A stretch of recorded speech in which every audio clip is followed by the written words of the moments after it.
तो GHQ से press release जारी हुई है, न ये इनका काम है, ये डिक्टेशन दे रहे हैं, धमकी दे रहे हैं।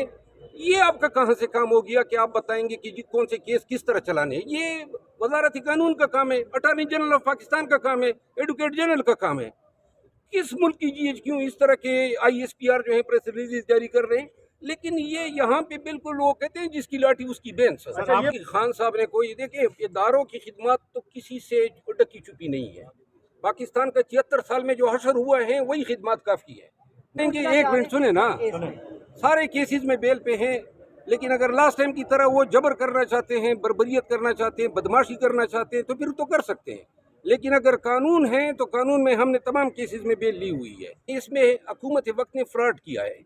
फ्रॉड क्या किया है कि 8 बजे लगभग का वकूआ है, 1 घंटे के बाद FIR होती है 6 तारीख को।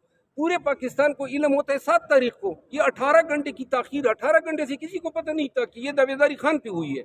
इन लोगों ने जाके इनके फैमिली को डरा के और इस पे मजबूर किया कि जी आपने खान का। ये वही जिले शाह वाला केस है, मारा भी इन्होंने है और मुलजिम भी हमें बनाया। सर ये खान साहब आज उनको रेस्ट किया जा सकता है, बड़े र्यूमर्स थे इस हवाले से। और र्यूमर्स है क्यों, किस खाते में? अरे अगर फिस्तायत करेंगे, एक मिनट सुने ना, सारे केसेस में बेल पे हैं, लेकिन अगर लास्ट टाइम की तरह वो जबर करना चाहते हैं, बर्बरियत करना चाहते हैं, बदमाशी करना चाहते हैं तो फिर तो कर सकते हैं।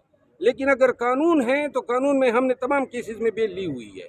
बाकी अगर ये लास्ट टाइम भी इन्होंने रेंजर को आगे करके खान के साथ जो सलूक किया, दोबारा अगर ये करना चाहते हैं कर सकते हैं, और ये पूरे अवाम के साथ ये करते आ रहे हैं। मिसाल है कि इस तरह से वकील का कत्ल हो वहाँ पर और उसका मुकदमा दर्ज करा के एक साबिक वज़ीर, आपको पता है कि ये जो वकील साहब का मर्डर हुआ है, सुने, ये 6 तारीख का वकूआ है। इसके बाद 6 तारीख को सुबह ये हाई कोर्ट जा रहे थे जब इनका मर्डर हुआ। खान साहब ने इस पे इंटरव्यू में कहा है कि ये वकील साहब के केस का भी उनको इल्म नहीं था। खान साहब पे पूरे पाकिस्तान में केसेस हुए हैं। अब सारे केसेस में जनाब ये एज्यूम करना कि ये इन पे जो दरख्वास्त दहिंदगान है उनको मारा जाएगा। दूसरी बात ये है, इसमें हुकूमत वक्त ने फ्रॉड किया है। फ्रॉड क्या किया है कि 8 बजे लगभग का वकूआ है, 1 घंटे के बाद FIR होती है 6 तारीख को। पूरे पाकिस्तान को इल्म होता है 7 तारीख को। ये 18 घंटे की ताखीर, 18 घंटे से किसी को पता नहीं था कि ये दावेदारी खान पे हुई है।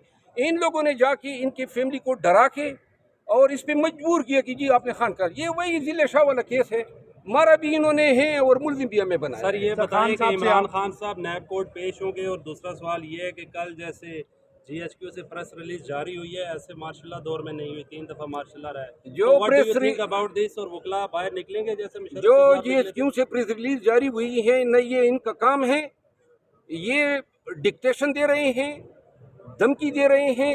ये आपका कहाँ से काम हो गया कि आप बताएंगे कि कौन से केस किस तरह चलाने? ये वजारत कानून का काम है, अटॉर्नी जनरल ऑफ पाकिस्तान का काम है, एडवोकेट जनरल का काम है। किस मुल्क की GHQ इस तरह के ISPR जो है प्रेस रिलीज जारी कर रहे हैं? लेकिन ये यहाँ पे बिल्कुल वो कहते हैं जिसकी लाठी उसकी बेंच। अच्छा ये बताइएगा, जिस तरीके से खान साहब इल्ज़ामात लगाते हैं इदारों पर, आपको नहीं लगता कि इन इल्ज़ामात से पूरी दुनिया में पाकिस्तान की बदनामी होती है? अगर खान साहब को इख्तलाफ है तो उनको सबूत लाने चाहिए, बजाय इसके कि इंटरनेशनल मीडिया को सामने रखकर वो बेबुनियाद इल्ज़ामात लगाएं। जी खान साहब ने कोई देखिए इदारों की खिदमत तो किसी से ढकी छुपी नहीं है। पाकिस्तान का 76 साल में जो हशर हुआ है वही खिदमत काफ़ी है। दूसरी बात यह है कि पाकिस्तान में जो लोगों के साथ हो रहा है, पाकिस्तान अवाम का मुल्क है, पाकिस्तान के अवाम का क्या हाल बना दिया है, क्या हशर कर दिया है लोगों के हकूक़ का, फंडामेंटल राइट्स का। कोई एक इदारा ऐसा नहीं बचा है जो रूल अफला के साथ खड़ा। पुलिस बैठ गई है, डिप्टी कमिश्नर के दफातर इनके लिए डाखाने का काम कर रहे हैं, अदलिया से हमारे केसेस फिक्स नहीं हो रहे हैं, और वजह यह है सारे लोग डर रहे हैं। एक डर की फिजा है, और ये डर किन्होंने पैदा किए हैं? वो जिन्होंने आप लोगों को भी गले से दबाया हुआ है।